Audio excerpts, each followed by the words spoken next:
Image encyclopedia.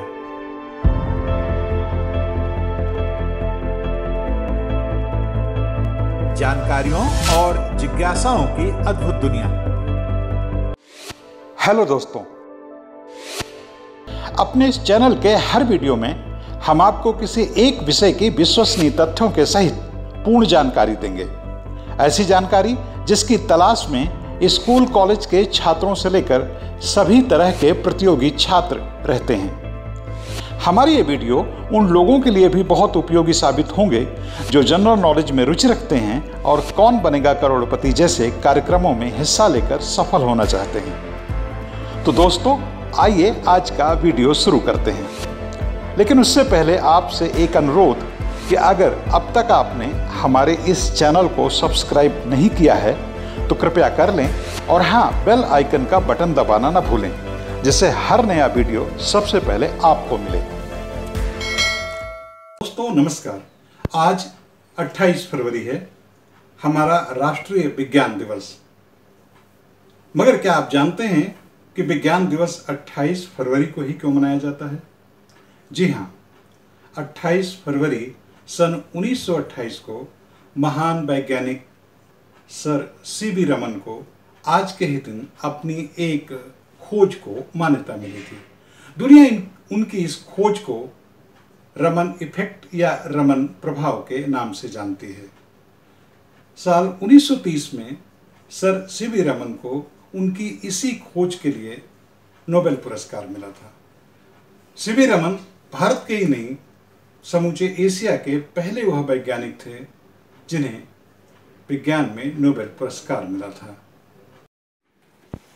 CV Raman की खोज रमन प्रभाव मूलतः प्रकाश के प्रकीर्णन या फोटोन कणों के लचीले वितरण के संबंध में है।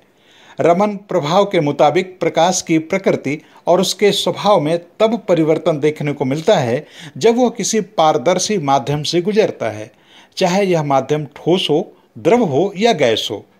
जब प्रकाश ऐसे माध्यमों से होकर गुजरता है तो इन माध्यमों के अणु प्रकाश ऊर्जा के कणों को छितरा देते हैं, यानी फैला देते हैं। रमन प्रभाव वास्तव में रासायनिक यौगिकों की आंतरिक संरचना को समझने के लिए सबसे महत्वपूर्ण सिद्धांत है। दोस्तों, यह तो सैद्धांतिक या पारिभाषिक बात हो गई। सवाल है, क्या आप यह जानते हैं कि आखिर इस रमन इफेक्ट या रमन प्रभाव का हमारी रोजमर्रा की जिंदगी में क्या महत्व है, या इसका इस्तेमाल हमारी रोजमर्रा की जिंदगी में कब, कहां और कैसे होता है? दोस्तों, आप हैरान हो जाएंगे कि पिछले 200 सालों में रमन प्रभाव उन गिनी चुनी खोजों में से एक है जिसका महत्व और प्रयोग हर गुजरते दिन के साथ बढ़ता जा रहा है। शायद यही वजह है कि आज पूरी दुनिया में सर सीवी रमन का नाम बहुत ही इज्जत के साथ लिया जाता है। खैर, हम उनकी महान खोज रमन प्रभाव के इस्तेमाल की बात कर रहे हैं। तो आपको याद होगा कि कुछ साल पहले जब भारत ने अपना अंतरिक्ष मिशन चंद्रयान प्रक्षेपित किया था तो चंद्रयान ने चांद पर पानी की घोषणा जिस यंत्र की बदौलत की थी वह रमन स्पेक्ट्रोस्कोपी था, जो कि रमन प्रभाव के सिद्धांत पर काम करता है। भारत के चंद्रयान मिशन को अगर अब तक के चांद अभियानों में सबसे महत्वपूर्ण जगह हासिल है तो इसी वजह से, क्योंकि इस मिशन ने पहली बार चांद में पानी की खोज की। रमन इफेक्ट का आज की तमाम दूसरी वैज्ञानिक गतिविधियों में भी खूब इस्तेमाल हो रहा है। अगर यह कहा जाए कि रमन इफेक्ट की खोज नहीं हुई होती तो शायद आज फॉरेंसिक साइंस उस मुकाम पर नहीं होती जिस मुकाम पर वह आज है, तो गलत नहीं होता। दरअसल फॉरेंसिक साइंस में रमन इफेक्ट का सबसे ज़्यादा इस्तेमाल होता है, क्योंकि कौन सी घटना कब और कैसे घटी होगी इसका पता खास किस्म की तरंग दैर्घ्य वाली लेजर बीम से चलता है। जब किसी चीज पर लेजर बीम पड़ती है तो ज़्यादातर प्रकाश का तरंग दैर्घ्य एक ही होता है, लेकिन 1000 में से एक तरंग दैर्घ्य में परिवर्तन दिखता है। इस परिवर्तन को स्कैनर की मदद से ग्राफ के रूप में रिकॉर्ड कर लिया जाता है। चूंकि स्कैनर में विभिन्न वस्तुओं के ग्राफ का एक डेटाबेस होता है और हर वस्तु का अपना एक ग्राफ होता है, जिसे हम चाहे तो उन वस्तुओं का फिंगरप्रिंट भी कह सकते हैं। जब स्कैनर किसी वस्तु से लगाया जाता है तो उसका भी एक ग्राफ होता है वह अपने उस डेटाबेस से उस ग्राफ की तुलना करता है और यह पता लगा लेता है कि कौन सी वस्तु क्या है। यह रमन इफेक्ट से निर्मित स्पेक्ट्रोस्कोपी ही है जिससे खनिज पदार्थ, कार्बनिक चीज़ों जैसे डीएनए, प्रोटीन और अमीनो एसिड का पता लगता है। रमन इफेक्ट से रासायनिक यौगिकों की आंतरिक संरचना को समझना बहुत आसान होता है।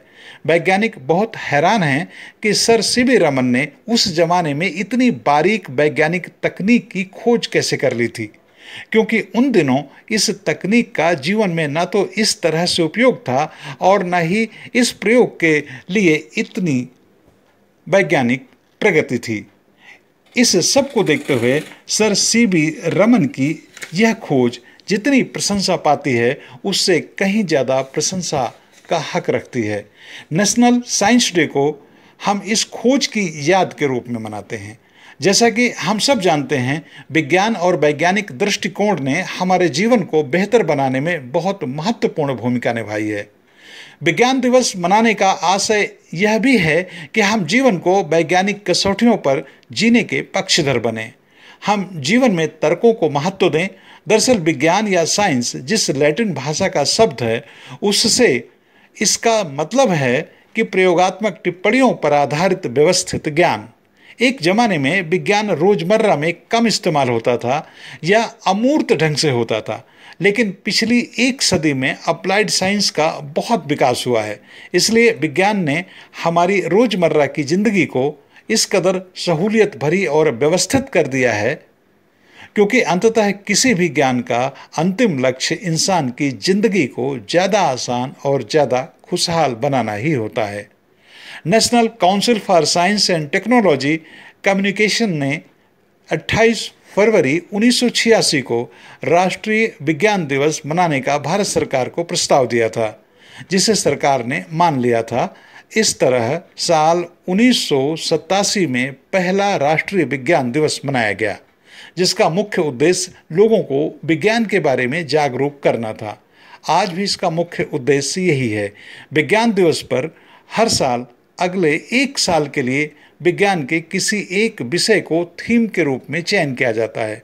2021 विज्ञान दिवस की थीम है future of science, technology and innovation, impact of education, skill and work.